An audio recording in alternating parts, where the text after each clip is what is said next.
Estamos ao vivo.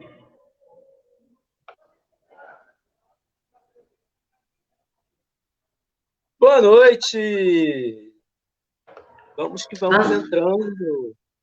Estamos ao vivo? Estamos. Quando tiver gente entrando aí, você me avisa. Enquanto eu vou tentar aqui.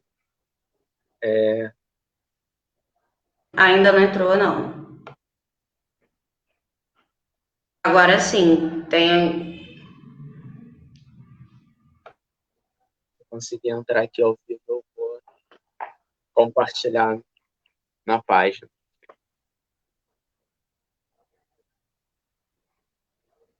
Esperar um minutinho para entrar o É o que eu pessoal da estou gente. fazendo agora. Boa noite, galera. Tudo bem com vocês? Estamos dando alguns minutinhos que a galera tá entrando, tá bom?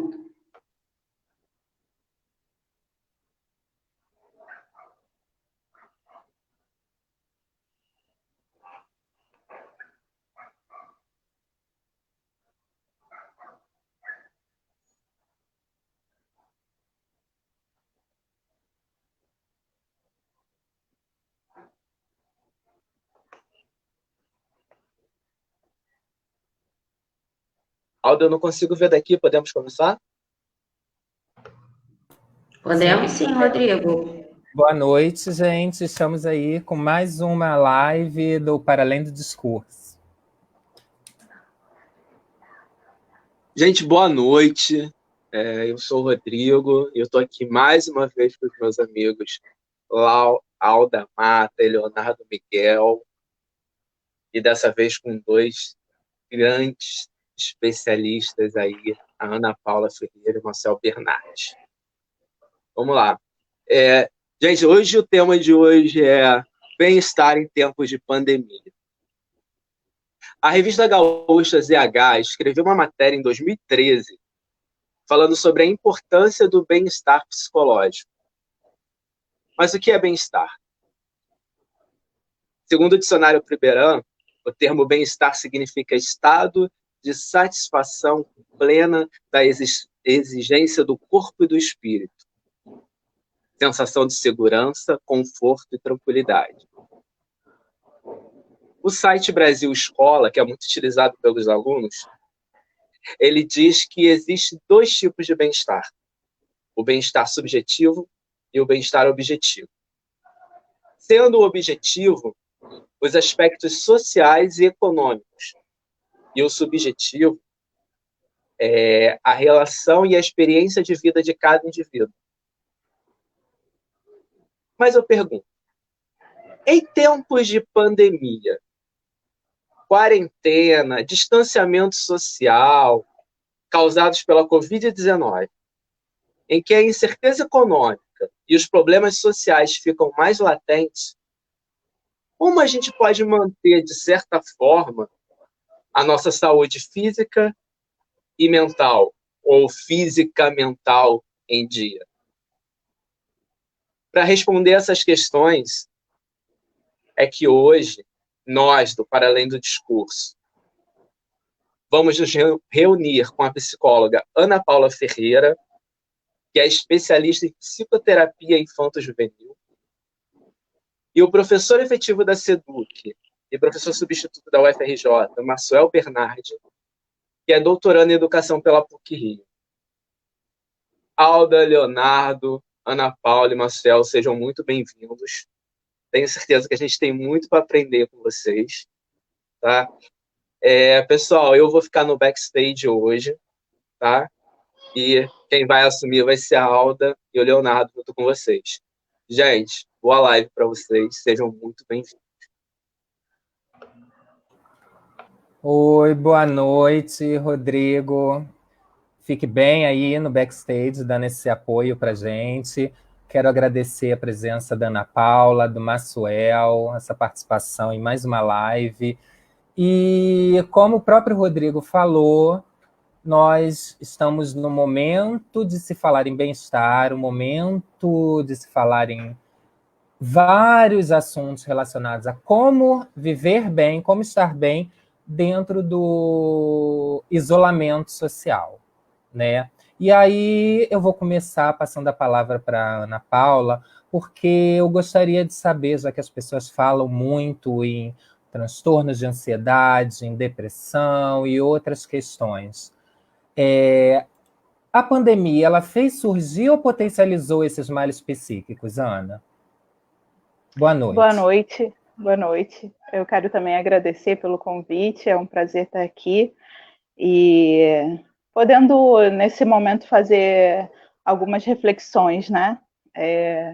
Muitas vezes a gente quer até uma resposta, né, mais imediata, uma solução, mas acho que é um bom momento para parar, né, literalmente, e refletir sobre alguns pontos. E essa é uma boa pergunta, né? Tanto o Rodrigo quanto o Léo citaram algumas questões, né, que a gente vê muito prementes a partir da situação de pandemia. E aí são muitas, né? É importante dizer que aqui é uma tentativa de um recorte, é impossível esgotar esse assunto em tão pouco tempo, e mesmo que tivesse muito mais tempo, porque muitas coisas estão surgindo, muitos comportamentos, mas é bom que a gente possa entender que é um recorte, existem muitas outras situações. E sendo possível fazer esse recorte, né, a gente pode pensar em muitos desses problemas, como ansiedade, que foi falado, depressão, os problemas de corrupção, que não pararam de existir, muito pelo contrário, muitas pessoas estão pegando essa situação como degrau, né, para continuar os seus feitos aí. Então, a gente vê muitas questões em relação ao social, em relação ao biológico, à psique, e aí a gente vai ver muitas questões sobre ansiedade, sobre depressão, sobre atritos familiares, assim como aconteceu em relação às eleições, né? A crise nos hospitais, a falta de insumos, a falta de profissionais. Então, a gente tem um quadro bem amplo, né? Mas tentando restringir para esse mal-estar psíquico, é importante que a gente possa analisar bem e saber se isso veio com a pandemia ou se isso, no fundo, já existia ali, né? E a pandemia funcionou como um gatilho. E aí, quando a gente pensa em depressão, até que ponto esse sujeito já não carregava ali muitos componentes esperando um gatilho para que isso fosse expressado. Até que ponto, em relação à ansiedade, né, que é tão vista, tão falada, é tão atrelada a medicamentos, até que ponto essa ansiedade ela já existia. E esses novos fatores, né, da pandemia não vieram a potencializar isso também.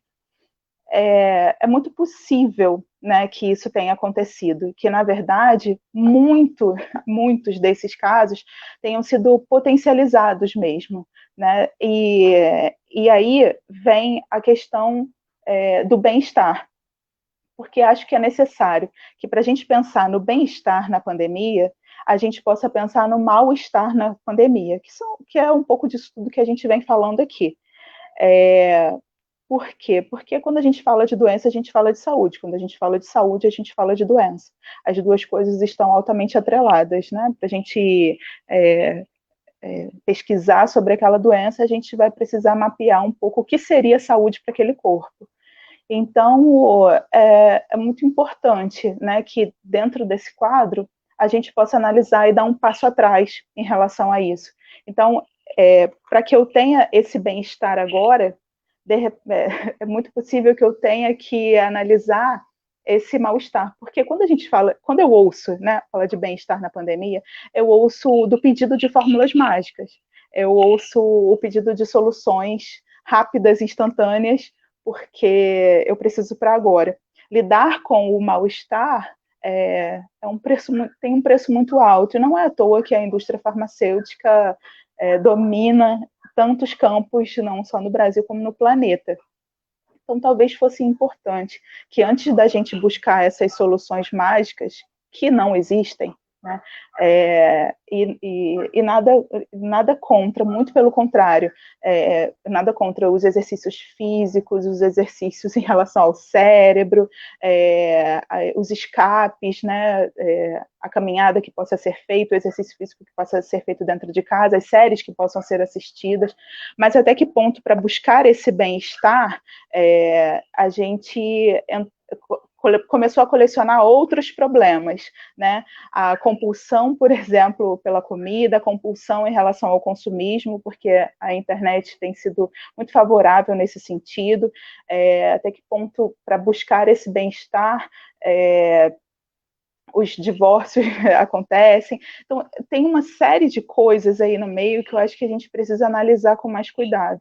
E olhar mesmo, dar esse passo que eu falei um pouco atrás, e de repente esse atrito familiar que aconteceu, né, essa depressão, ela possa ser vista sob uma outra perspectiva. Então, será que esse atrito familiar aconteceu por conta da pandemia, ou essas relações familiares já estavam muito estremecidas, ou esse corpo familiar já tinha um sistema imunológico muito prejudicado, e por conta de um vírus, né, a doença veio para esse corpo familiar. Então, para pensar em bem-estar, é fundamental que a gente pense nesse mal-estar, né, o que está acontecendo, que a gente denomina como mal-estar, e quando é que ele começou. E aí sim, para a gente pensar numa solução melhor, que é a longo prazo, né? Não tem um remédio que a gente tome e tudo isso vai acontecer. E para dar esse passo atrás, muitas vezes é necessário que a gente olhe ali, né, que a gente possa jogar o olhar para o que muito possivelmente é a raiz disso lá atrás, que a gente possa acolher o que a gente enxerga como essa raiz, e que a partir daí a gente possa dar novos caminhos e novas estratégias, a gente possa ressignificar esses acontecimentos e colocar e lançar a mão disso na vida cotidiana, né? Para que aí sim a gente possa começar a pensar nesse mal-estar. Então, muitas vezes aquela relação familiar que estava submersa, né, que estava ali numa caixa escura, porque existia o trabalho para que isso pudesse ser remediado, existia o estudo, existiam as saídas, existiam os encontros presenciais com amigos, e aí a gente não poderia ver o quanto esse corpo chamado casamento, por exemplo, isso é só um exemplo, estava doente. E sem ver isso, tudo isso que a gente podia fazer sem restrições, né, anteriormente à pandemia, ficava em oculto. Agora não. Agora, todos esses escapes possíveis, eles não estão mais à disposição. E aí esse corpo doente aparece. A gente só pode ver que está doente realmente quando tem algum perigo externo ali iminente, né? Então, acho que é por aí. É muito possível, sim, que a pandemia tenha sido um potencializador, na verdade. E você acredita que a pandemia e o próprio espaço físico, como você disse, criou um ambiente psíquico que as pessoas estejam sendo obrigadas a encarar elas próprias, e está sendo muito doloroso, ou elas não estão conseguindo bancar a ideia de lidar com essas recém-descobertas, porém já existentes questões psíquicas? Acho que sim, acho que muitas separações, inclusive, não só no nível matrimonial, mas advém daí, né? Dessa impossibilidade, então, de se haver com essa realidade que outrora era mascarada, né?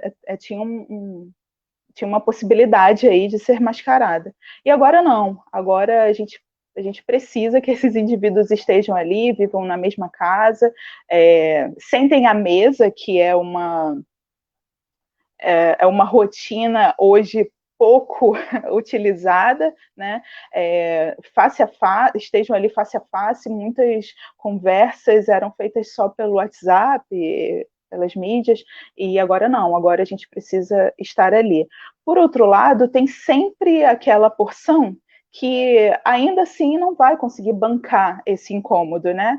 E aí a gente tem várias alternativas, como a maratona de séries, como o computador, mesmo dentro desse ambiente que nos obriga a ficar ali de frente para o outro, ainda assim, quando o sujeito não é capaz de fazer aquilo, esse trabalho mental nesse momento, ainda assim é possível que ele crie esses escapes, né? Porque não vai produzir um padrão para todo mundo. E sim, é possível ainda não falar disso e não lidar com isso nesse momento.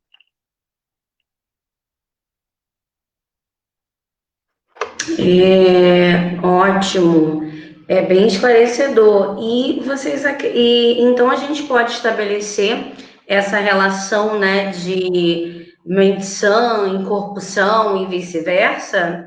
O que vocês acham, Ana Paula e Massuel? Eu acho que as coisas estão super relacionadas, sim. Mas acho que é necessário essa visualização de que posição eu estou como sujeito, até para fazer melhores escolhas, né? Até para que essa produção, acho que do corpo vai influenciar na mente, ao invés de ser só uma obrigação e uma crença de que eu vou fazer aquilo ali e vai dar tudo certo. Somos um conjunto, né? Eu vou movimentar o corpo, mas eu preciso que a minha mente acompanhe isso de verdade, não como uma fórmula mágica. E eu acho que vice-versa, né? Que eu vá, então, produzir e ressignificar pensamentos, mas que eu também saiba que eu preciso que o meu corpo acompanhe isso. Eu acho que as duas coisas andam muito de mãos dadas. Massuel, o que você acha?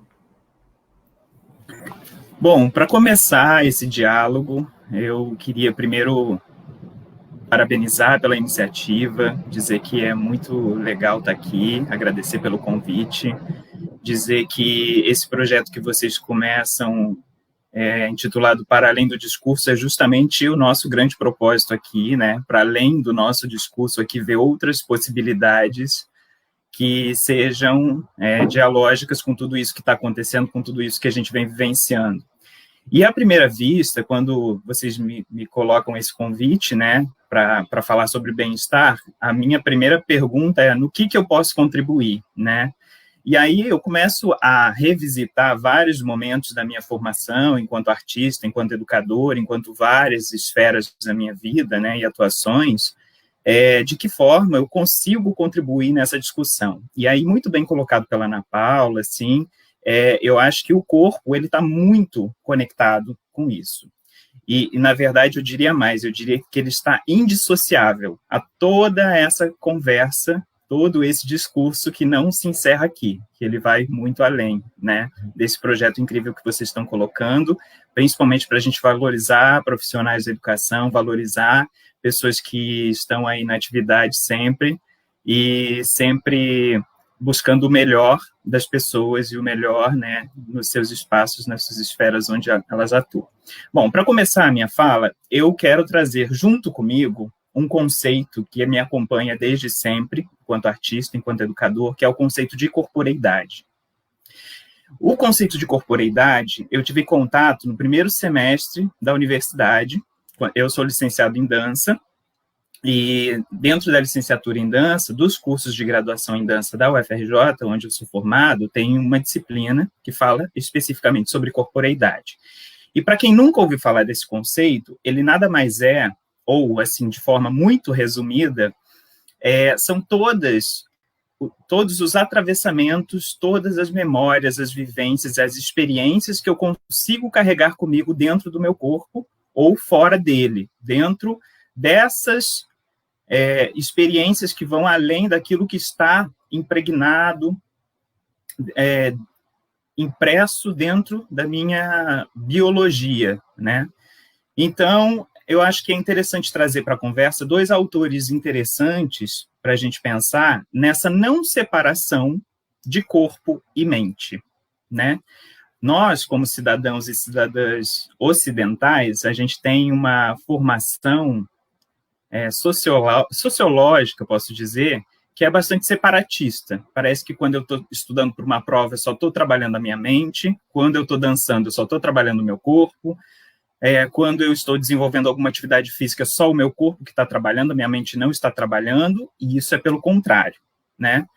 A gente está sempre em movimento fluido, né? Corpo e mente, mente é corpo, corpo é mente e vice-versa. E aí, para chamar para essa conversa, eu gosto muito de trazer um autor específico, que é o Novar Rinat, através da professora que me deu aula na UFRJ, que é a professora Marina Elias, que vai falar que é uma soma, e não uma subtração, uma barra, um travessão, né? Na verdade, ela coloca como, não sei se dá para ver aqui, e corpo, e mente, e espírito, e corpo, e mente, e espírito, e corpo, e mente, e espírito, e corpo, e... Por que esse E? Esse E vai trazer essa ideia de soma, vai trazer essa ideia de interlocução, vai trazer essa ideia de um estar imbricado no outro e não separado dele, né? E nesse sentido é muito interessante pensar, porque a gente tende a separar tudo na nossa vida, né? E aí parece que agora a gente está muito separado das pessoas. Só que essa mesma professora começou a dizer que a gente está em isolamento físico, mas a gente não está em isolamento social. Se fala tanto em isolamento social, eu tenho a sensação, não sei vocês, que a gente nunca esteve tão conectado e próximo das pessoas com quem a gente, às vezes, demorava anos, meses para conversar, para se falar, etc., né? E aí é muito interessante a gente pensar que agora, nesse isolamento, nos obriga a gente a transcender, a ultrapassar essas fronteiras, esses limites, né? E aí, quando eu trago o conceito de corporeidade, é preciso lembrar também que existe essa integração que é de mim, entre o meu corpo, a minha mente, o meu espírito, mas é também com o outro e com os outros, como a Ana Paula coloca, né? O corpo como casamento, o corpo como casa, o corpo como vários outros aspectos que vão permear esses lugares aí. E aí é interessante a gente pensar, porque o conceito de corporeidade, não só na UFRJ, mas outros lugares onde eu já circulei, ele sempre vai falar sobre as questões que eu trago naquele dia. Como é que eu estou? Eu estou triste, eu estou feliz, eu não tenho como eliminar. Muita gente diz assim, agora nós vamos começar um processo criativo, deixa os problemas da porta para fora. Só que assim, você vai tentar, você vai direcionar a sua atenção, mas raramente você vai conseguir completamente isolar aquilo, né? Você vai tentar direcionar dessa forma. Mas, na verdade, o que vai acontecer é que, dentro dos estudos da corporeidade, a gente vai aproveitar, se eu estou triste, trazer essa tristeza para dançar junto comigo, para cantar junto comigo, para estudar junto comigo, para dar aula junto comigo, e assim por diante, né? Nesse fluxo, nesse circuito que não se interrompe, né? No sentido rizomático que o Deleuze vai falar, muito em oposição a esses pensadores que separavam, né, do Descartes para trás, entre mente e corpo.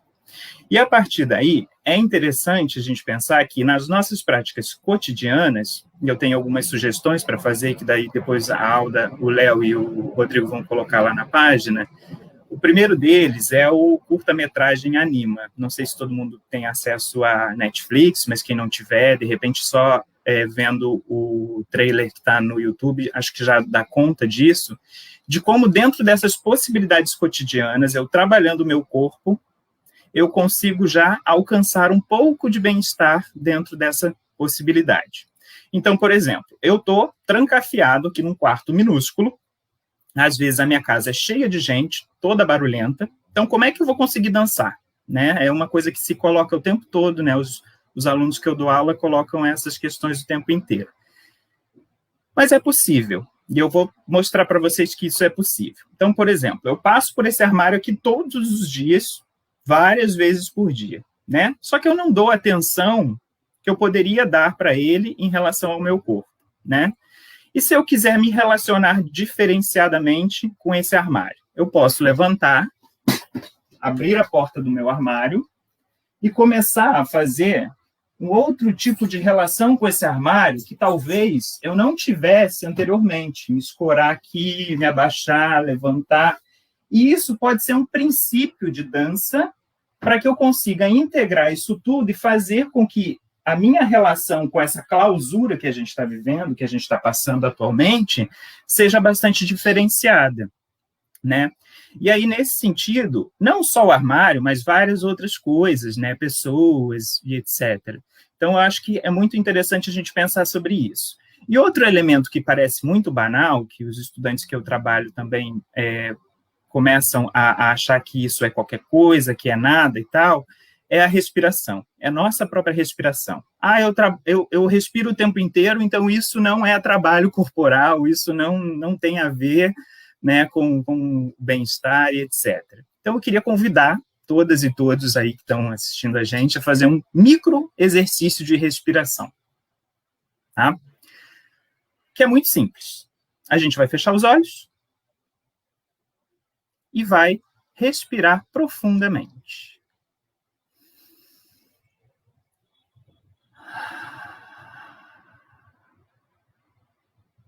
E mais uma vez.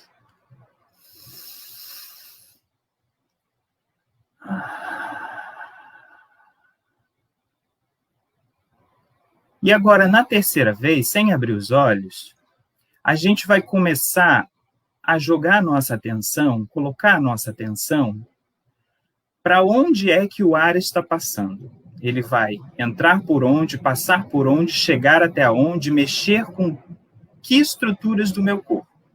Foi. Inspira.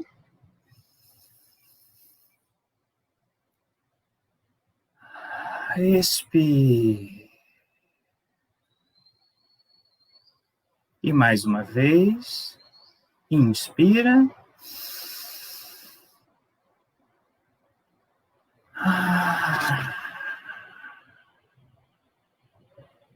Expira. Vai abrindo os olhos devagar.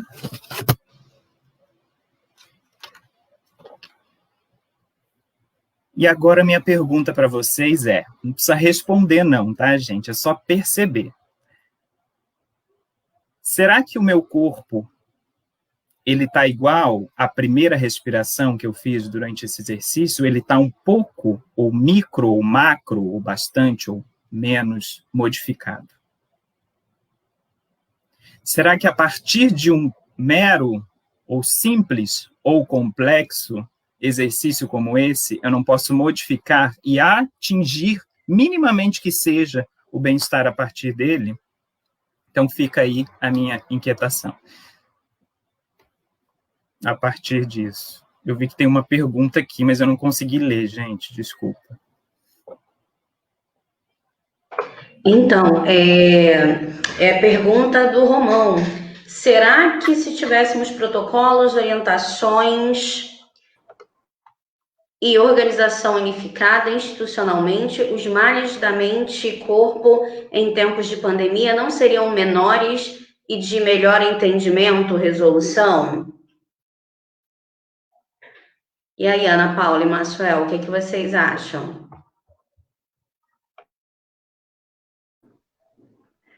Eu acho que volta um pouco para o que a gente estava falando, dessa individualidade mesmo do sujeito. Ter protocolos, orientações, eu não sei em que sentido ele está falando isso, mas quando eu escuto disso, eu penso numa coisa padronizada, numa orientação para todos e que minimizaria certos danos por conta de uma pandemia. E esse é um trabalho muito individual, né? Muito questão a questão de cada sujeito, como eles vão poder lidar com cada coisa e poder responder a isso. Então, não sei como seria essa preparação aí de uma população para responder daquela determinada forma ali. O mais difícil é justamente isso, o oposto, né? Que é no 1 a 1, na individualidade mesmo de cada um, para ver as suas próprias mazelas e questões e analisar isso e ver qual é o próximo passo, o que é possível fazer. Não consigo visualizar uma melhora por aí. Não sei, Massuel. Eu acho que a gente, como eu falei anteriormente, nós que somos ocidentais estamos muito acostumados a separar, né? Tem muitos professores talvez aqui e a própria escola ela é toda separada, né? Eu vou para a aula de matemática, depois a aula de história, depois a aula de química, depois a aula de biologia, depois a aula toda em caixinha, em gavetinhas, né? Então a gente está muito acostumado a essa classificação, enquanto o conhecimento, na verdade, ele é tessitura, ele é transversalizado. Quando a gente pensa nessa transversalização, nessa produção de conhecimento que não se dá, então só vou estudar até a 1h04 da tarde tal matéria, né, e depois eu abandono tudo aquilo e começo a estudar outra coisa.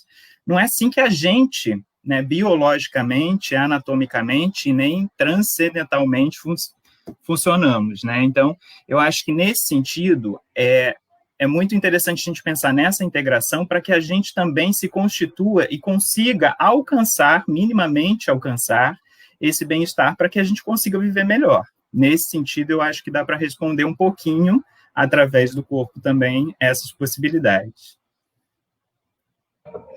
Bem elucidativo. Uma questão que tem ocorrido muito, né, nesse momento de pandemia e crise sanitária que estamos vivendo, é uma espécie de cobrança a sermos muito produtivos, né? Por exemplo, a minha profissão, né, que eu sou professora, estamos em home office, então o trabalho ele acabou invadindo, né, as nossas casas, o nosso tempo livre, ao mesmo tempo que existe uma cobrança social ou uma cobrança individual para que, né, além de trabalhar, demos contas da arrumação da casa, das famílias, de aprender uma nova língua, de aprender uma nova receita, desenvolver alguma habilidade nessa pandemia. E então eu pergunto a vocês, tem como ser produtivo, né, nesse contexto de distanciamento social, né, distanciamento físico, durante essa pandemia? Pode começar, Marcelo. Eu acho que super tem. Claro que a gente, como eu falei da experiência antes, não é a mesma relação que a gente tinha antes da pandemia e não será depois dela, né? E aí, para a gente analisar isso, eu quero colocar, assim, essas duas situações. O que me exigem que eu faça produtivamente e aquilo que eu gostaria de fazer. Acho que o grande lance está nesse equilíbrio entre esses dois lugares, né? Eu preciso tentar equilibrar essa produtividade do que estão me exigindo e aquilo que eu gostaria de fazer. Por que não eu transformar aquilo que eu preciso fazer naquilo que eu gostaria de fazer? De que forma? Eu vou falar sobre a minha experiência enquanto corpo, né? Às vezes eu tenho vergonha, estou aqui, né, numa aula na frente do computador que é chatíssima, que eu não aguento mais, então eu simplesmente cubro a câmera e vou fazer os meus exercícios se eu estou a fim de me mexer, de dançar, de pegar alguma coisa e tal, para poder elencar aquilo, né?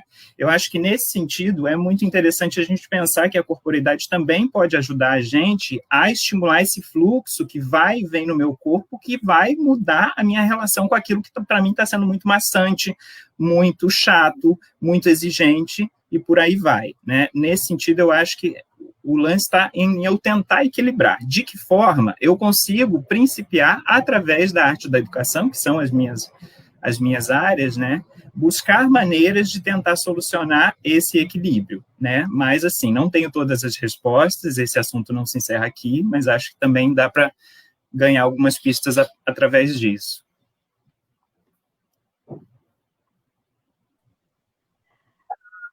Bom, eu acho que a gente tem que pensar bem no que é produtividade, né? Porque o conceito é amplo também, e dependendo de quem usa, às vezes a produtividade é uma exaustão, né? É chegar no limite da morte, é exigir de um corpo, né, do corpo-mente, o que ele não tem para oferecer. Então, o que eu vejo muito, por conta do exemplo que a Alda deu, é uma exaustão, é um pedido um pedido de que esse corpo trabalhe 24 horas por dia, né? E com o título de produtividade. E aí, nesse sentido, e somente nesse, é que eu acho bem complicado, né, disso existir nesse momento. E aí, esse pedido de produtividade, ele sempre existiu, né, em tempos remotos, em tempos muito antigos, isso já existia como estratégia lá em tempos bíblicos de Faraó, assim, já era um pedido de trabalho extremo, né, que não se tenha tempo de fazer mais nada a não ser pensar naquilo que se tem que produzir. E aí a gente vai para tempos modernos e a gente também vai ver isso, é a engrenagem de uma máquina, e você não pode parar, inclusive para pensar. E dependendo da máquina que se opera, você perde parte do corpo, e com consequências na mente e vice-versa. Então, nesse sentido, é muito difícil de acolher o pedido. Mas a gente vê que em determinadas áreas, os profissionais, eles ficam muito, né, sem muita reação. É como se o mundo externo e o indivíduo não tivesse fronteira. Ali no meio, onde precisa haver uma fronteira, desaparecesse essa linha e tivesse uma fusão, né, entre o sujeito e o trabalho, um fosse o outro, quando na verdade isso não é um fato, né? E eu acho que a partir disso, só esse próprio sujeito mesmo pode ressignificar, né, esse trabalho. O que é que esse trabalho sugere? O que é que esse trabalho significa na vida desse sujeito? E partindo disso, ele vai fazer a ressignificação ou não. E muitas vezes ressignificar vai pedir a esse trabalhador, a esse sujeito, limites, que ele dê limites, né? Que é uma reação que só ele pode dar, porque o social, o empregador, seja quem for ali, vai atrás mesmo dessa fusão, né? E aí sim é uma boa oportunidade também, do que eu estava falando um pouco lá atrás, que é descobrir, na situação de pandemia, a dificuldade, por exemplo, de dar um não, de imposição de limites e de fazer escolhas, porque muitas vezes vai se colocar a questão, vou resistir a isso de que forma? Porque, como consequência, terei, por exemplo, uma diminuição salarial, e preciso disso. E aí, outras obrigações de escolhas vão surgir aí, porque aí, se eu tiver, por exemplo, essa questão, né, da diminuição salarial, eu vou ter que fazer uma escolha entre viver com aquela situação financeira que eu vivia ou viver com um pouco menos. E aí, se eu vou poder bancar isso e colocar o meu posicionamento nessa nova prateleira ou não.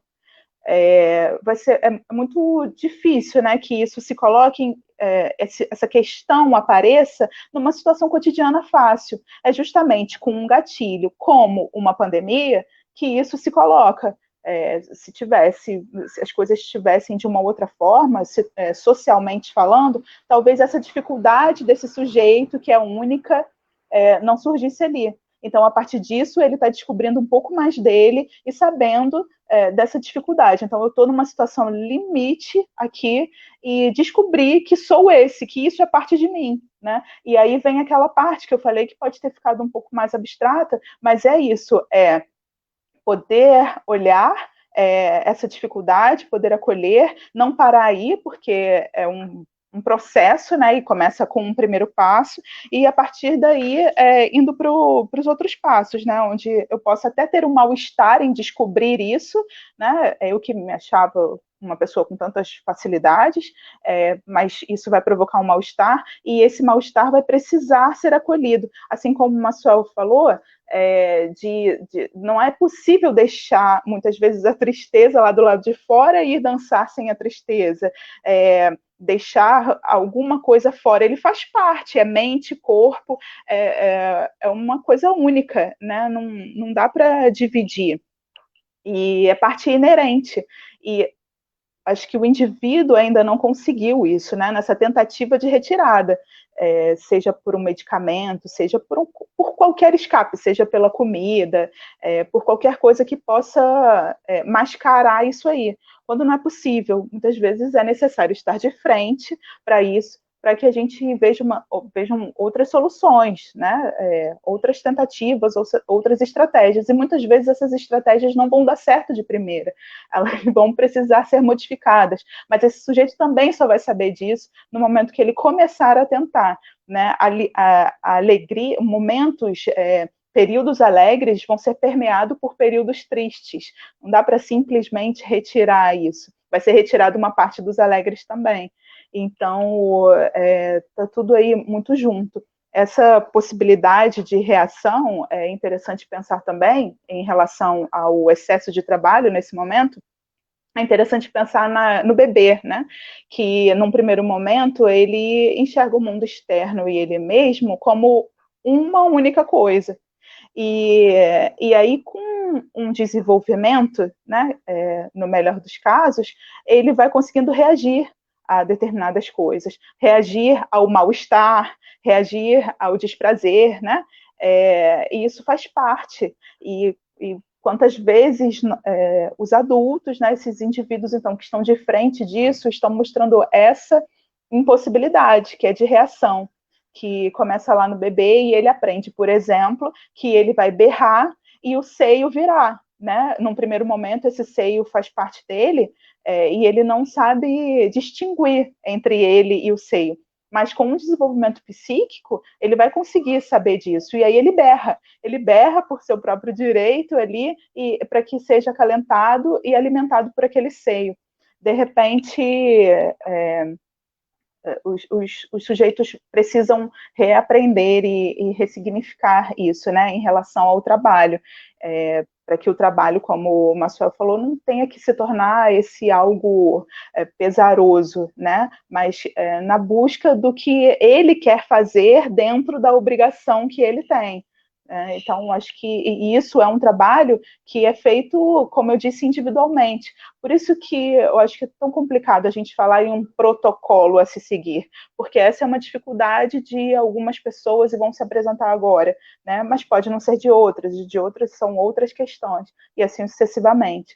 Mas é necessário que se busque nesse sujeito, então, a força que existe nele, para que ele possa colocar esse desejo, né, em questão ali e possa, de alguma forma, mudar essa parte externa, né, e não tornar-se uma fusão com o seu trabalho.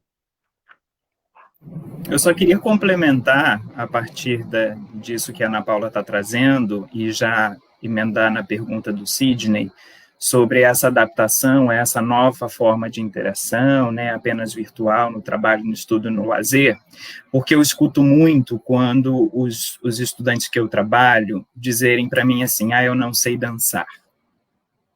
Isso não tem o menor problema. Não estamos falando de técnica de dança. Eu não dou aula de técnica de dança. Isso é um outro papo que as pessoas podem me encontrar aí em redes sociais depois para eu esclarecer qual é essa discussão.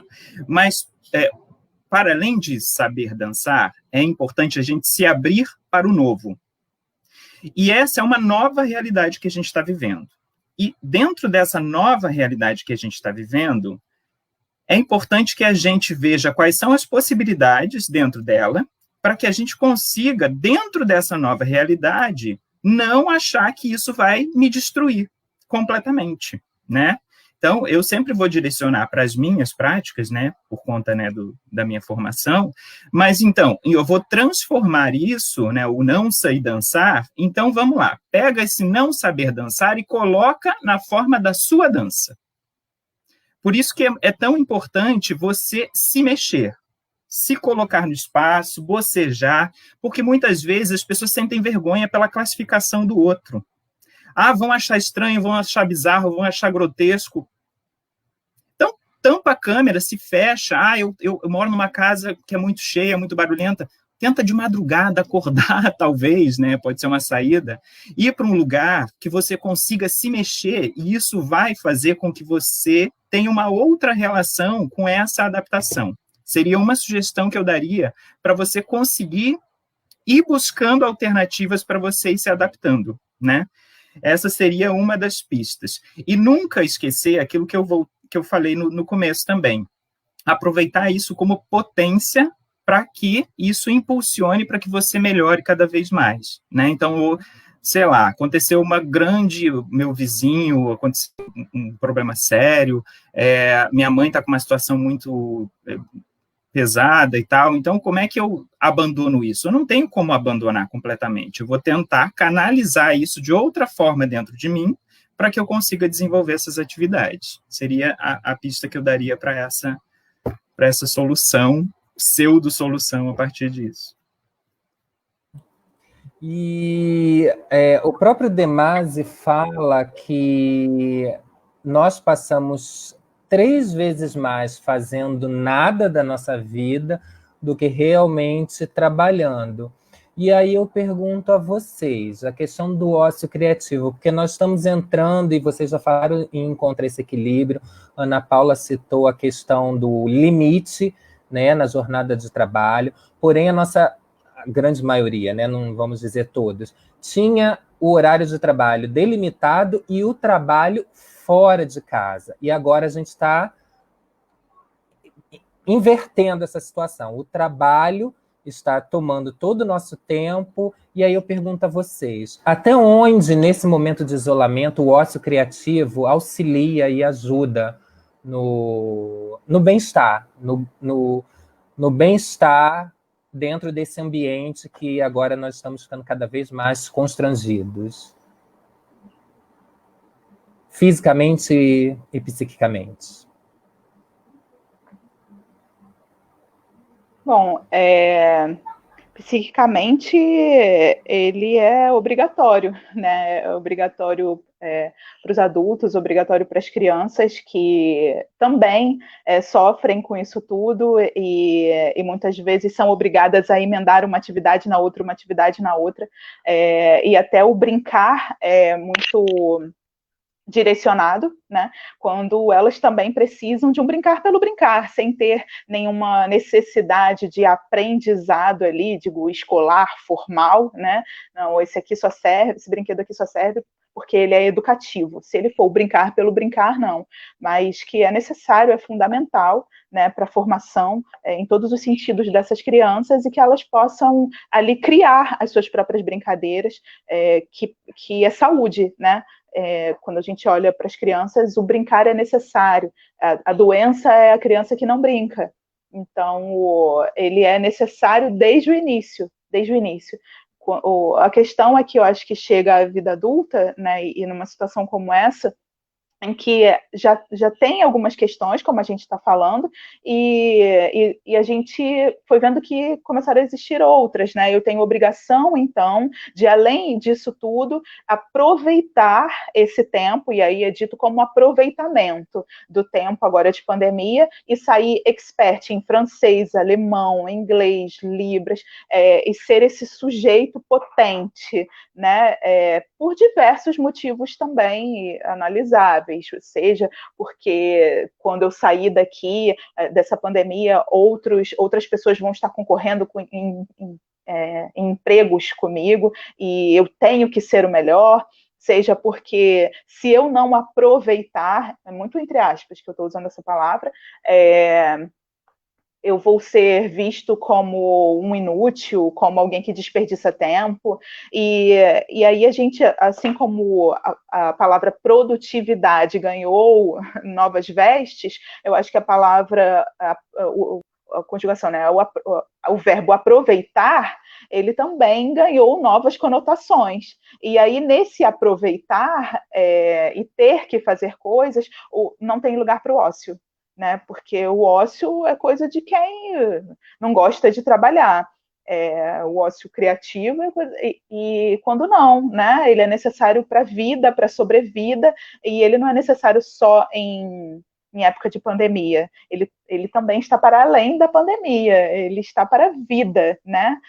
E começa já desde muito cedo. É bom que isso seja internalizado, não só para os adultos, mas que isso seja revisto também para as crianças. O sujeito precisa disso. Para complementar, lembro muito do nosso bate-papo anterior, que o Rodrigo tinha sugerido que eu escrevesse um artigo sobre essas questões aqui, e eu falei assim, não tenho tempo. Se eu arrumar tempo, eu vou escrever. E aí, acho que foi o Léo que perguntou assim, tá, mas a gente está em isolamento, que história é essa de não ter tempo e tal? É porque eu realmente preciso reconhecer aquilo que eu falei anteriormente, do que eu estou a fim de fazer. Então, parar para assistir televisão, para ver Netflix, para ver alguma coisa, é investimento também para o meu próprio bem-estar. Isso é importante, que eu dedique tempo para ficar na varanda olhando para o nada um tempo, né? Então, isso é importante para mim. Se eu não consigo dormir rápido, então eu preciso compensar de alguma forma. E essa compensação precisa vir de alguma forma para que isso se reverta de uma forma potente também proveitosa na hora em que eu for precisar produzir, seja na escrita, seja no trabalho, seja com os meus filhos, seja, né, qualquer outra esfera da minha vida, principalmente nessa situação que a gente está passando agora, né? E uma pergunta, e aí eu pergunto a Ana Paula, Marcel também, se quiser, eu até aproveitar esse gancho aqui desse comentário da Dice, ou do Dice Magi, que comentou que vamos ter que nos inventar em todos os aspectos das nossas vidas. Como vocês veem, psiquicamente, fisicamente, essa reinvenção? Eu vejo de muitas formas. A primeira coisa que apareceu para mim, eu como professor de dança, professor de artes cênicas, né, porque sempre tive o corpo a corpo durante as minhas aulas, agora foi a primeira coisa que apareceu. Eu falei assim, como é que eu vou dar aula sem a presença dos corpos dos alunos? Eu achava aquilo insano. Ainda tenho algumas questões que eu estou entendendo, mas eu comecei a dialogar com pessoas que também estavam com essa grande interrogação, que essa interrogação ainda vai perdurar por bastante tempo. Tem uma professora minha, lá do doutorado, que ela fala que não é a última pandemia que a gente vai viver, né? Ela não é otimista, e é isso. Como é que eu vou, então, dar aula numa arte que é da presença, sem a presença? Na verdade, a presença está reconfigurada por um retângulo que está na minha frente. Então, como é que eu vou dançar? Eu vou ter que pensar sobre isso. E eu sou completamente apaixonado por estudar, eu vou estudar formas e mecanismos e entender que eu não vou acertar o tempo inteiro. Pode ser que eu dê uma aula que não seja interessante e dizer, não, isso aqui não serviu. Então, vou partir para uma nova estratégia e essa outra estratégia, não, isso aqui funcionou, então vou me apropriar disso e levar para as outras turmas. E assim, o aprendizado ele vai se construindo, o conhecimento vai se construindo. Nesse sentido, é por excelência um fazer, é um aprender, é um ensinar. Né? A educação ela vai nesse sentido. Acho que é muito interessante a gente pensar também que as gerações anteriores, eu, por exemplo, não tinha passado por nenhuma pandemia de terem cancelado as aulas. Né? Eu nunca tinha passado por essa situação. E aí agora, nessa situação, eu acho que dá para a gente olhar para situações, para gerações que se formaram antes da gente, que não tiveram essa experiência, e que agora nós estamos tendo essa oportunidade. Então, também vamos aprender com ela, colocar isso nessa experiência, nesse saber enquanto experiência, de dizer que passamos por isso e entendemos ou não entendemos e estamos negociando esse conhecimento a partir disso que está dado.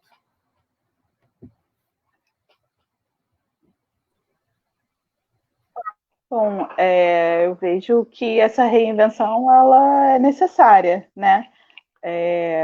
Mas eu também vejo algumas pessoas muito tensas e muito preocupadas porque ainda não conseguiram se adaptar a todos os modelos que surgiram por conta da pandemia. Então, eu acho que elas podem também se acolher, né? Como o Massuel falou, ele pode não conseguir por essa estratégia, mas ele pode tentar uma outra, e tudo bem, né? Por conta de uma situação assim, ele vai pensar em dar aula de uma forma, e de repente não vai dar certo, os alunos não vão gostar, e aí ele vai se reformular e vai tentar passar aquilo de uma outra forma. E tudo bem, né? Não há necessidade desse padrão e eu ter que me adaptar para falar ao telefone assim, para escrever assim, para só falar pelo Instagram ou só falar pelo WhatsApp. A modernidade também nos permite essa fluidez, né? E enquanto ao sujeito, essa reinvenção é uma boa possibilidade, mas que acho que, como tudo na vida, também não vai ser para todos, né? Alguns gostariam de permanecer em determinados lugares por não suportar algumas dores ou algumas visões, e tudo bem. Então, tem uma pergunta do Sidney Júnior, né, que o Massuel até já deu uma respondida, e eu quero pegar essa pergunta e inserir alguns detalhes, vou pegar o gancho aqui do Sidney, que ele perguntou assim: é possível que muitas pessoas não se adaptem a essa nova forma de interação apenas virtual, trabalho, estudo e lazer, ou é só uma questão de costume? Porque eu disse pegar o gancho, né, porque eu sempre, embora eu seja geografia, eu sempre aprendi na faculdade que o ser humano é um ser social, né? E essa socialização, ela ocorre de uma maneira ali do contato, da mesma maneira que eu aprendi também que educação é afeto, né? A gente precisa olhar no olho, a gente precisa tocar o aluno, né? Existe também toda uma corrente da medicina, né, mais humanista, que fala da importância do médico se conectar com o paciente, tocando, apertando a mão, olhando no olho. E aí, né, esse nosso novo anormal, né, que foi imposto por essa pandemia, é uma questão de costume? E aí, Ana Paula e Massuel? Eu acho que eu já falei um pouquinho, mas vamos lá. Eu acho que nesse novo normal, nesse anormal, é preciso a gente buscar estratégias. Mas eu estou de saco cheio. Então, pega esse seu saco cheio e coloca isso num lugar de potência, né? Que o Léo também trouxe como ócio criativo. Então, assim, não aguento mais. Então, tá, beleza, vou cobrir a câmera, como eu falei antes, e vou dançar de uma forma, ou simplesmente vou ficar aqui de olhos fechados, fingindo que estou fazendo o meu trabalho por 5 minutos e depois eu volto. Seria uma das estratégias que eu poderia colocar para burlar ou para me adaptar de alguma forma a essa exigência desse novo normal. Outra coisa que eu tenho pavor é ter que ir ao supermercado, voltar do supermercado e ter que higienizar tudo. Mas assim, ou eu faço isso, ou eu sou contaminado. Então, o que eu prefiro? Tá, vamos lá. Então, eu vou botar uma música. É a estratégia que eu estou buscando, né? Botar uma música e, enquanto eu estou ouvindo a música, eu consigo minimamente colocar o meu sentido da audição para trabalhar de forma diferenciada, sensivelmente, para que aquilo não seja o mais pesaroso que poderia ser para mim, né? São buscar formas e estratégias.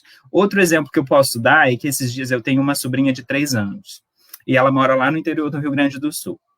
Esses dias ela me ligou, ela nunca me liga, e eu sempre quero falar com ela, e ela nunca quer falar comigo direito, ou ela vê o celular durante 2 minutos e cansa, quer fazer outra coisa, porque o celular para ela é muito parado, né? E aí eu descobri uma estratégia que era começar a fazer alguma coisa que chamasse mais a atenção dela. E aí eu peguei uma toalha de banho e falei assim, o tio Dindo, porque eu sou o padrinho dela também, o tio Dindo vai fazer uma mágica. E aí levantei a toalha, sabe aquele truque da toalha? Que você levanta e agora, vamos contar até 3, conta comigo, 1, 2, 3 e aí sumo, né? Joguei a toalha e aí sumi. Aí ela ficava me procurando. Então, causar esse tipo de interrogação nela, né, essa busca, essa curiosidade nela, fez com que a gente passasse de 1 hora, coisa que eu nunca tinha conseguido com ela nessas chamadas de vídeo. Também foi uma das possibilidades. E eu também estou descobrindo, assim como várias outras pessoas também estão se reinventando. Então, assim, dizer que tem um formato pronto, isso funcionou para mim, pode ser que não funcione para outra pessoa. Por isso que é tão importante a gente se conectar, né? Quando eu falo de corporeidade, nesse sentido do mais, da soma, é porque a gente precisa se inspirar no que os outros estão fazendo para ver se isso vai funcionar comigo. Ou nem no sentido utilitário, mas se isso vai me trazer o bem-estar, se isso vai me fazer bem, se aquilo que a pessoa fez vai de alguma forma, trazer uma possibilidade para eu melhorar enquanto pessoa. Porque essa situação de pandemia, ninguém queria estar. Isso é uma situação terrível, né? Então, a gente tem que buscar mecanismos para conseguir 1 hora mais, outra hora menos, dentro dessas possibilidades que a gente tem. Oi, Ana, você quer complementar? Oi. Eu concordo assim com o Maxwell. Eu acho que para alguns vai ser uma questão de costume, sim, e para outros não, né? Muitos idosos, por exemplo, né? Eles, para alguns hábitos, atitudes, eles não vão se acostumarem ali. E tudo bem também, né? A gente pode tentar fazer de outro jeito. Se eles não querem aparecer numa live, a gente pode aparecer na varanda e dar oi, ou a gente pode mandar uma foto, ou falar pelo telefone que alguns já estão acostumados, e tudo bem, né? Mas vai muito ao encontro também desse bem-estar, porque o outro não tem que ser obrigado a aparecer na live, porque agora todo mundo aparece na live. Se ele não quiser se adaptar a isso e se acostumar com isso, ok, mas também vai do outro lado, interessado nessa relação, se reinventar e respeitar também, né? Esse que não quer esse outro hábito. E aí eu faço essa pergunta para você, Ana Paula, porque eu já conversei com vários psicólogos, psicanalistas, durante essa pandemia, e muitos deles já me falaram que acreditam que vamos sair dessa situação, as pessoas vão sair dessa situação com muitas questões, muitos transtornos psíquicos. Você concorda com essa afirmação dos outros? Que, na verdade, a gente está cuidando do corpo e logo em seguida as pessoas vão ter que cuidar da mente, como agorafobia, depressão, ressocialização também. Acho que sim, mas eu acho, eu reafirmo o que eu tinha falado antes, acho que muitos desses casos também por gatilho, né? Como poderia ter sido uma outra situação limítrofe, e também aconteceria, porque situações assim desencadeiam muitas outras questões, como essas que você citou. Então, sim, eu concordo, acho que é muito possível, acho que, na verdade, já está acontecendo isso, e não é à toa que, então, houve uma readaptação, inclusive, de muitos psicólogos, e que foram atender de forma online, né? Então, mas muitos deles também não se sentem à vontade para fazer isso, e muitos pacientes também falaram que não se sentem à vontade, e tudo bem, mas esses surgimentos, eles também fizeram acontecer essa readaptação do lado dos profissionais, né? Então, sim, eu acho que sim, mas não só pela pandemia, mas porque muitas questões já estão nesses sujeitos há um tempo, e essas situações mesmo traumáticas muitas vezes desencadeiam mente-corpo, corpo e mente, e é isso, e somatizam, e esse sujeito como um todo encontra-se doente. E aí, a gente tem ouvido, né, muitas pessoas, né, desde o início, até mesmo falando, né, fazendo textinhos, poeminhas sobre a pandemia, o mundo parou, não sei o quê, todos somos iguais, enfim, e textos e réplicas sobre isso, que não somos iguais, tudo isso para chegar numa condição de que, e aí, as pessoas sairão melhores dessa pandemia?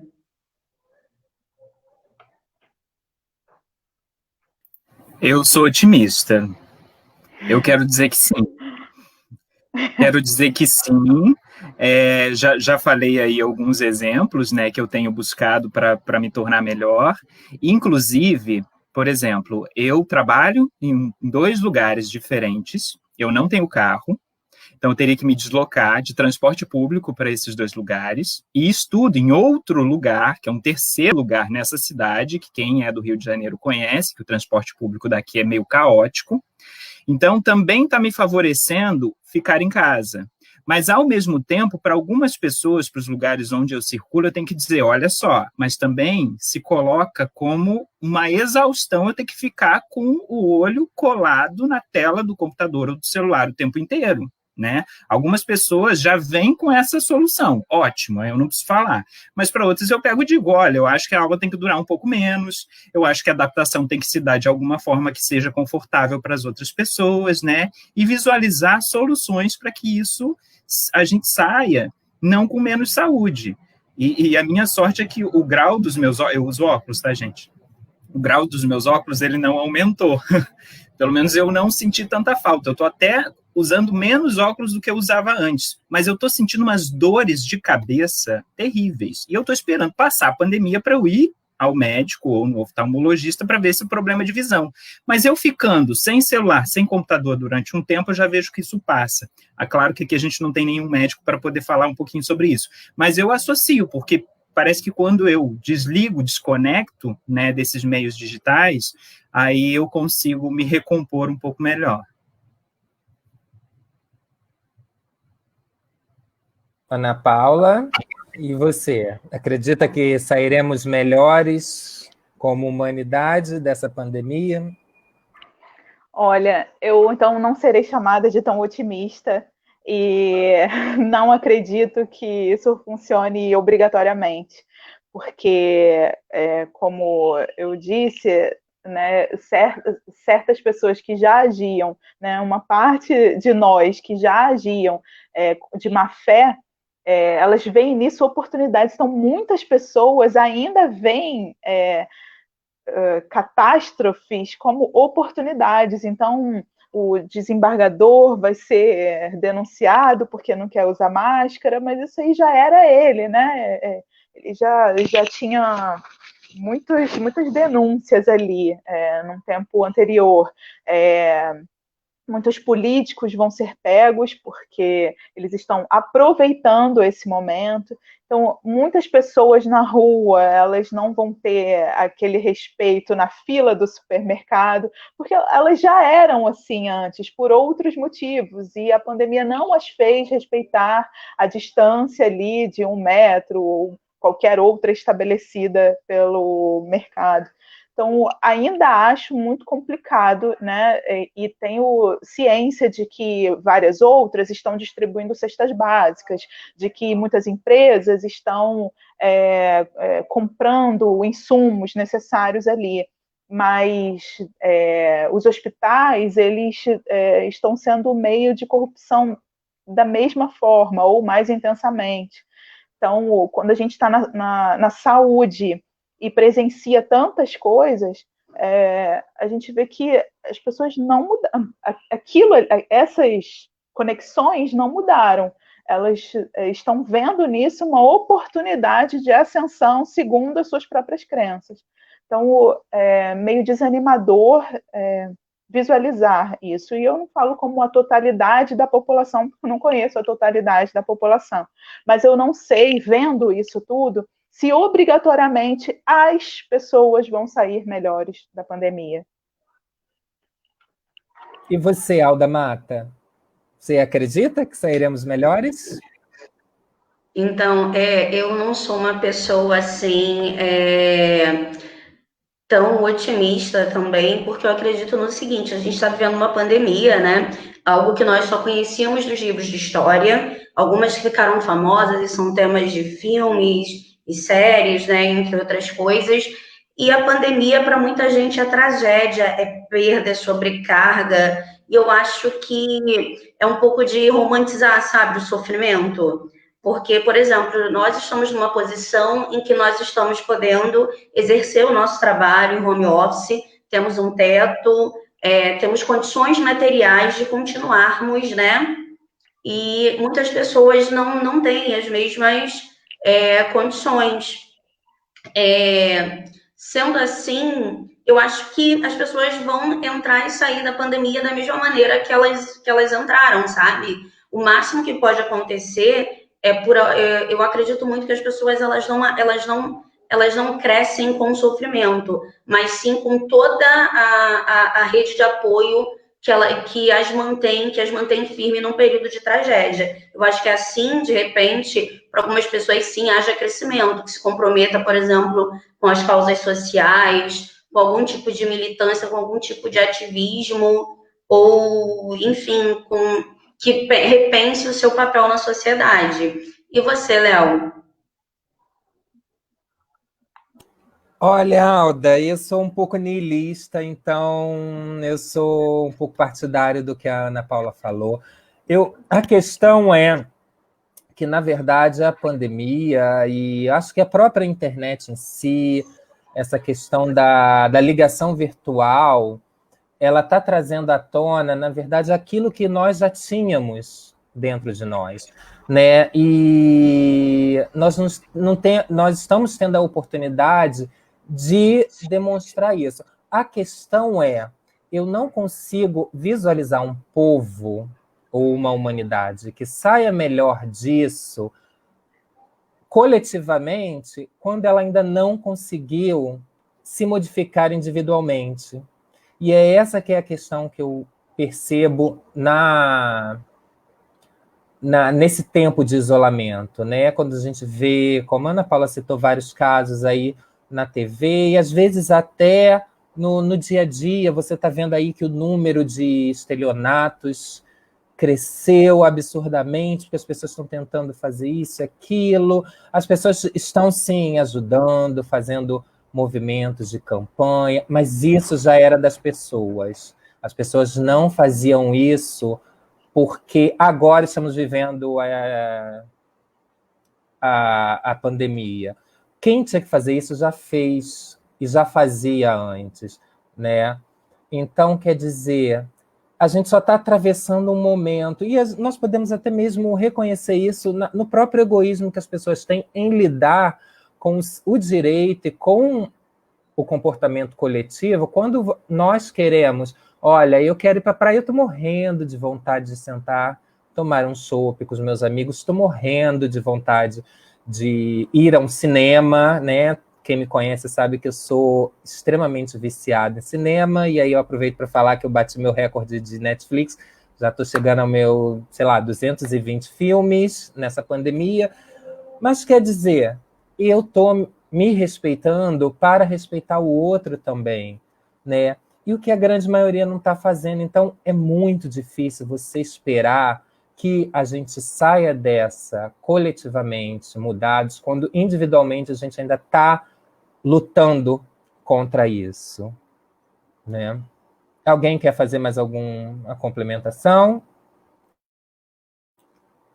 Não? Bom, eu queria reiterar aqui, né, que como o nome do grupo é Para Além do Discurso, né, de que a gente pudesse ver isso tudo também para além da pandemia, né? Que a gente pudesse ver o bem-estar, como eu falei, não só como o bem-estar, mas pudesse suportar o mal-estar que causa a busca pelo bem-estar, né? Que nesse processo de busca pelo bem-estar, quando encontrarmos o mal-estar no caminho, que possamos suportá-lo e que possamos pensar no ganho desse bem-estar, então, para além da pandemia. Então, de acordo com as questões de cada um, que elas sejam resolvidas, que elas sejam colocadas na mesa, né? Para além da pandemia, que quando a pandemia acabar, também que essas questões também tenham um olhar importante e que elas sejam tratadas, né? Eu não digo de cura, mas eu falo de tratamento, que elas tenham um olhar ali especial, singular. Eu trabalhava num hospital onde tinha passeios de cavalos no jardim mesmo, com as crianças que estavam internadas. Foi visto que esses passeios, eles melhoravam muito a condição clínica dessas crianças. Eu moro em frente a um hospital infantil que, de vez em quando, recebe visitas de cachorros, com todo um protocolo, né, para que essas crianças possam ter contato com os animais, e também foi visto que isso melhora muito o quadro clínico. Eu fiz pós-graduação numa instituição onde é muito utilizado o formato canguru, né, pele a pele ali do bebê recém-nascido que precisa ficar em incubadora, pele a pele, ou com o pai, ou com a mãe, com alguém que se predispõe a ficar pelo menos 2 horas ali com aquela criança. E também foi visto que isso melhora muito o quadro clínico. Enfim, eu tenho muitos exemplos nessa área e que eles resolveram não partir só para urgência. Olha, quando tiver urgente, a gente vai fazer alguma coisa e vai fazer só com os medicamentos, e nada contra eles, super a favor. Mas é que existem muitas estratégias também para serem usadas de forma concomitante. Então, que nessa visão, né, da qual eu estou falando, de que esteja dentro do cotidiano, que não seja utilizada só no momento de urgência, de quase morte, que essa visão também possa vir para cada sujeito, e que cada um descubra qual vai ser o seu passeio de cavalo, ou qual vai ser o seu relacionamento com os cães, qual vai ser a estratégia com vistas a uma saúde psíquica melhor, mas que isso também seja repensado para além da pandemia. Se a pandemia trouxe uma oportunidade de reflexão em torno disso, né, então eu preciso parar e preciso saber quais são as minhas prioridades para uma saúde da pessoa, do sujeito como um todo, que esse pensamento e essa busca continuem mesmo depois da pandemia. Então, eu acho que o grupo é um super convite a pensar no tema para além, sempre para além, e não de forma restrita. Vou pensar em fazer, em resolver essas questões e me enxergar aqui por conta da pandemia. Quando eu puder voltar a circular socialmente numa boa, eu esqueço isso. Que essa busca pela saúde como um todo seja eterna, né? Que esteja para além. É isso. Obrigada, Ana Paula. Obrigado, Massuel. E como a gente sempre faz aqui, né, para encerrar a nossa live, a nossa temática, a gente sempre pede que vocês façam sugestões de filmes, livros, leituras, de acordo com a temática, ou que vocês acham que sejam importantes, e para a gente, assim, enfrentar esse momento, ou pelo menos a gente começar a entender, né, ou ressignificar esse momento, que eu acho que, na verdade, a intenção aqui não foi criar fórmulas, mas sim discutir esse momento que a gente está atravessando. Ana Paula. Olha, nesse momento, assim, eu veria de novo e indicaria um filme que pode parecer que não tem nada a ver, mas eu indicaria A Vida é Bela. E por quê? Mas com uma visão no seguinte sentido, de que ali também é uma situação limítrofe e que não se sabe o que vai acontecer depois. Eles vivem muito no dia a dia, então as estratégias colocadas ali por aquele pai dão a impressão de que não são irresponsáveis para com aquele menino, mas que são uma forma ótima de ressignificar. Eles continuam com aquela situação exterior à relação deles. Cada dia que ele procura estratégias para lidar com aquela criança, ele não muda o que está fora, mas ele faz com que essa criança possa ver de uma forma totalmente diferente tudo que está sendo colocado ali com tanta crueldade. Então, ele coloca o lúdico e ele ressignifica e ele dá possibilidade de uma vida saudável, mas ele resolve que vai fazer isso no dia, cada dia da vida dele. Então, eu acho que eu veria novamente esse filme. Massuel? Bom, eu tenho algumas sugestões, tenho 3, na verdade. Primeiro, pensando muito no que a Ana Paula falou sobre a questão do bebê, da criança, né, e tal, a gente que trabalha com educação fica se perguntando muito sobre essas gerações que estão se formando, né? Como é que essas pessoas vão se formar, ou como é que vai se dar, né, o ensino-aprendizagem a partir de agora.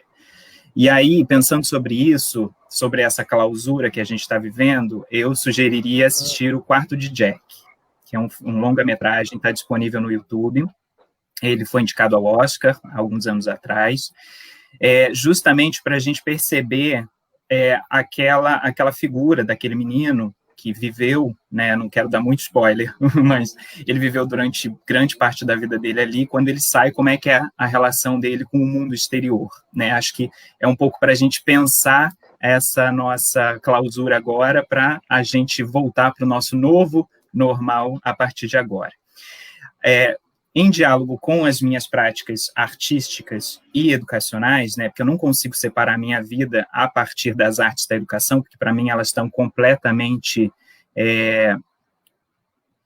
direcionadas, imbricadas, né, umas nas outras. Aí eu sugeriria o Anima, que eu já tinha falado, né, quando eu comecei a falar sobre isso, né, pegar movimentos do cotidiano para criar poeticamente, dançar, e a partir desses movimentos eu conseguir criar, né, artisticamente. E isso, pelo menos a mim, faz muito bem, e eu já venho desenvolvendo um trabalho com os estudantes que eu desenvolvo, um trabalho justamente pensando sobre isso. Eu vejo, já está até publicado, né, que isso tem um significado muito potente, sensivelmente, inclusive.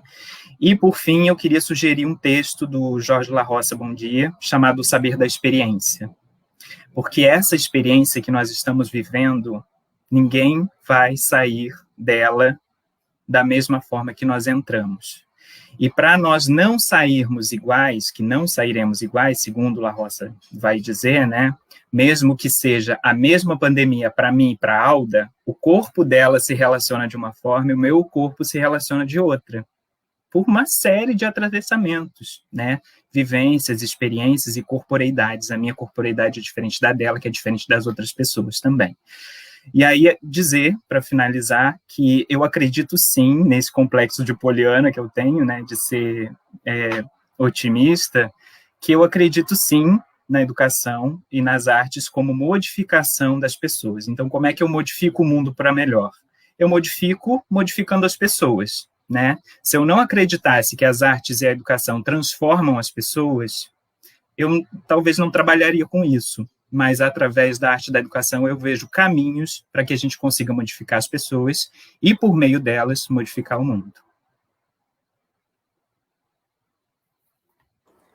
Obrigado. E agora a gente vai começar aqui o momento de encerrar a nossa live, esse encontro maravilhoso, como sempre está sendo, agora quinzenalmente, todas as terças. Agradecer imensamente a Massuel Bernardi, a Ana Paula Ferreira, pela presença de vocês aqui, pela disponibilidade. Nós, né, nessas conversas e reuniões antes da live propriamente dita, né? Sabemos que vocês têm outros compromissos, outras obrigações que vão... A gente está dentro de casa, mas a gente tem muita obrigação, né? É inacreditável. Parece que a gente criou mais obrigações e temos mais coisas a fazer. Mas vocês se dispuseram, e aí fica também o meu convite, o convite também, acho que pela Alda, pelo Rodrigo, que infelizmente não pôde ficar todo o tempo, que vocês voltem para outros assuntos, outras temáticas. Foi muito bom, né? Já tivemos aí vários agradecimentos, e encerrar da melhor forma possível, agradecendo imensamente a presença de vocês, ok? Muito obrigado. Eu também agradeço muito a vocês dois, Ana Paula e Massuel, né, por disponibilizarem, né, o tempo de vocês, não só o tempo, né, mas todo o conhecimento de vocês, né, disponibilizarem aqui para o nosso projeto e para a gente. Foi um grande aprendizado, né, certamente, né, vou pegando o gancho, né, sairemos melhores da pandemia. Eu acho que certamente, né, eu sairei com mais aprendizados, né, isso é muito importante. Agradecer também, né, todas as pessoas que nos acompanham, muito obrigada, é uma honra, né, ter aqui convidados como Ana Paula, Massuel e outros que passaram aqui socializando os conhecimentos com o nosso projeto, mas também é sempre uma honra ter vocês que nos acompanham, que sugerem, né, participam ativamente nos comentários, fazendo pergunta. Isso é muito importante, somos extremamente gratos, né, a toda essa participação de vocês, né? Muito obrigada, né? E agradecer sempre o Léo também, né? Que topou fazer parte desse projeto. É o Rodrigo que pensou e acabou me puxando para esse projeto, que é, né, algo que tem me enriquecido muito. Não só intelectualmente, mas também emocionalmente, né? E na convivência com outras pessoas.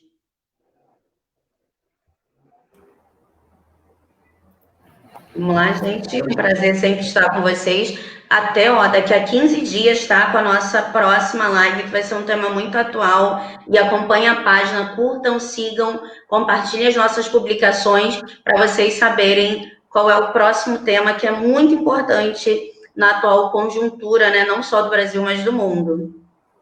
Ok. Tchau. Compartilhe nossa página para além do discurso. Alda, Massuel, Ana Paula, beijos. Tchau, Beijo, tchau. obrigada. Tchau, tchau. Obrigado, gente. Parabéns pelo projeto. Tchau, tchau. Obrigada. Tchau.